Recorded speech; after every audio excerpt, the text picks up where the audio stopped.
Et quels sont les principaux services qu'offrent ces institutions?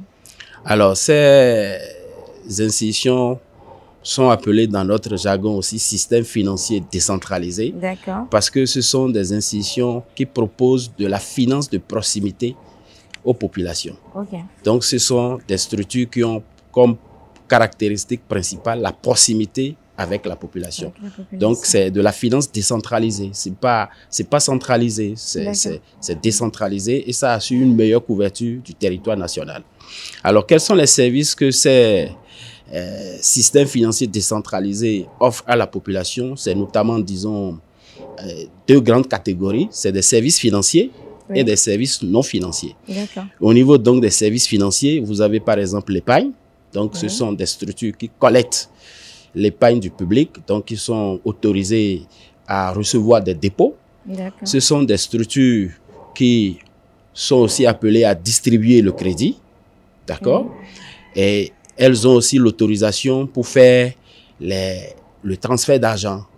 Aujourd'hui, on parle de la finance digitale. Donc, ce sont des institutions qui offrent à la population la possibilité d'envoyer de l'argent au niveau régional par le biais donc des partenariats avec les OTM, mais surtout au niveau national parce qu'elles ont des agences un peu partout. Donc, assurer un transfert, c'est plus facile.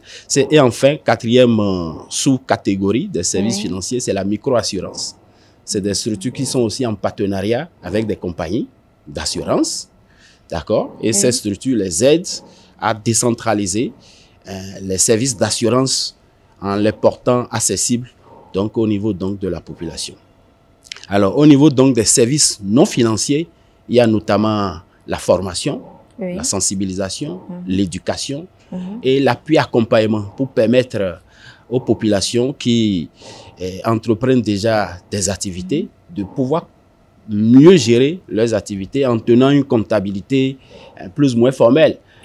Parce que ces populations sont formées sur la séparation du patrimoine parce que l'unité de production, aussi petite soit-elle, est quelque part une personne morale. C'est une micro-entreprise. Donc, il va falloir distinguer ces actifs de l'actif personnel.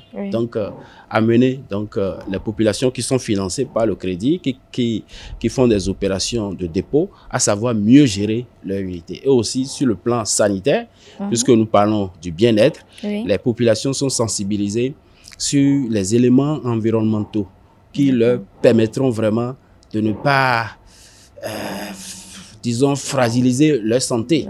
Donc, l'hygiène, par exemple, l'environnement, le maintien au niveau donc, de la propriété, au niveau donc, de l'environnement, pour vraiment éviter certaines pathologies sur le plan sanitaire et être en bonne santé. Parce que quand on n'est pas en bonne santé, on ne peut pas mener l'activité économique. Et quand on ne mène pas l'activité économique, c'est que les services financiers qui constituent les supports des activités économiques vont également beaucoup souffrir. Donc, c'est un package qui est vraiment proposé pour prendre en charge l'homme, mais pour lui permettre, pourquoi pas aussi, d'être un agent économique à la base.